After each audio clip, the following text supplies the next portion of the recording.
దేశవ్యాప్తంగా మరి కాసేపట్లో నీట్ రీ ఎగ్జామ్ జరగనుంది. పరీక్షకు హాజరయ్యే విద్యార్థులు సమయ పాలనను అత్యంత ఖచ్చితంగా పాటించాల్సి ఉంటుంది. ఎందుకంటే నిమిషం ఆలస్యమైనా కూడా ఎగ్జామ్ హాల్లోకి ఎట్టి పరిస్థితుల్లోనూ అనుమతించరు నిర్వాహకులు. పరీక్ష రాయడానికి వెళ్లే అభ్యర్థులు తమ వెంట admit card, passport size photo, ప్రభుత్వం జారీ చేసిన ఏదైనా ఒరిజినల్ గుర్తింపు కార్డ్ మరియు ఒక ట్రాన్స్పరెంట్ వాటర్ బాటిల్ మాత్రమే తీసుకెళ్లడానికి అనుమతి ఉంది.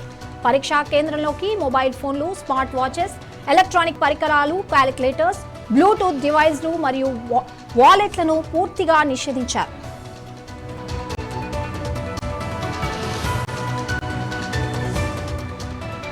అలాగే డ్రెస్ కోడ్ విషయంలోనూ కఠినమైన నిబంధనలు అమల్లో ఉన్నాయి. విద్యార్థులు కేవలం స్లిప్పర్స్ లేదా తక్కువ ఎత్తు ఉన్న సాధారణ చెప్పులు మాత్రమే ధరించి రావాలి.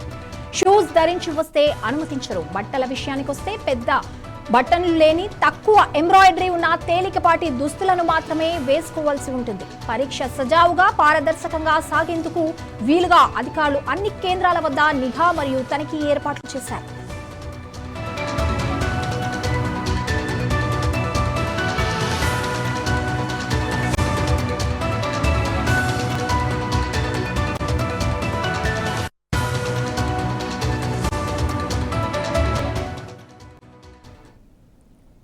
నీట్ రీ ఎగ్జామినేషన్ ఒత్తిడిని తట్టుకోలేక హైదరాబాద్లో ఓ విద్యార్థిని ఆత్మహత్య చేసుకుంది.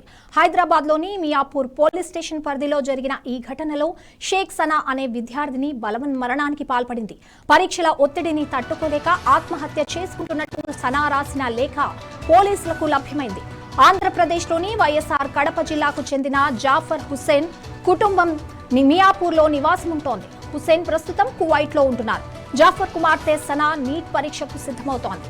లాంగ్ టర్మ్ కోచింగ్ తీసుకున్న సనా పరీక్ష ఒత్తిడిని తట్టుకోలేకపోయింది. తమ ఇంట్లో ఎవరూ లేని సమయంలో ఉరివేసుకుని ఆత్మహత్య చేసుకుంది. సనా కుటుంబ సభ్యుల ఫిర్యాదు మేరకు పోలీసులు కేసు నమోదు చేశారు.